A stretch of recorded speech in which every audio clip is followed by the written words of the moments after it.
Newsreel. President Harry Truman's State of the Union Address of 1952. This was Truman's last year as president and his final State of the Union speech.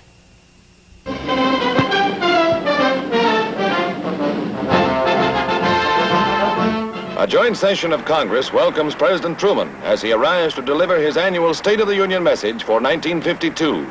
The chief executive outlined his aims for a solution of the Korean problem and a final armistice. Also plans for aid to our needy neighbors.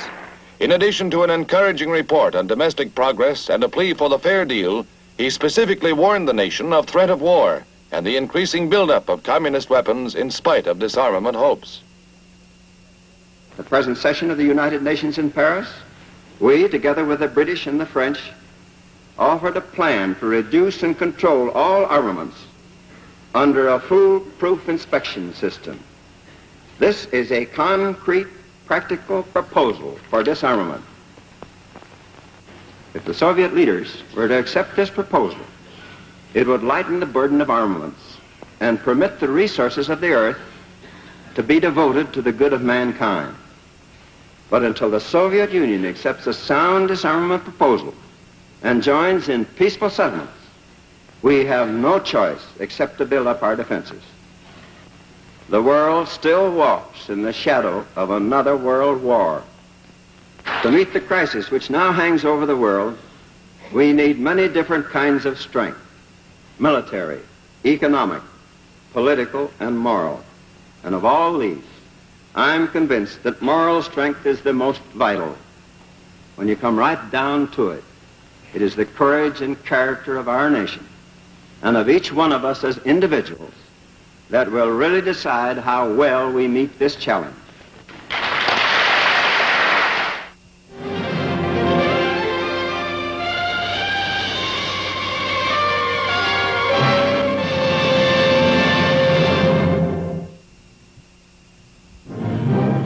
A Universal Newsreel of 1960, a State of the Union address by President Dwight Eisenhower.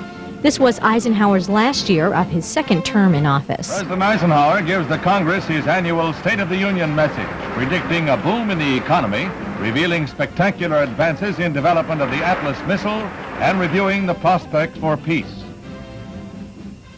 First, I point out that, for us, annual self-examination is made a necessity by the fact that we live in a divided world of uneasy equilibrium, with our side committed to its own protection and against aggression by the other.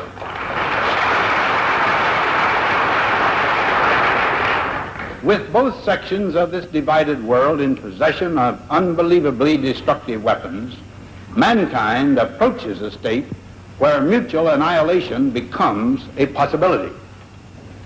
No other fact of today's world equals this in importance.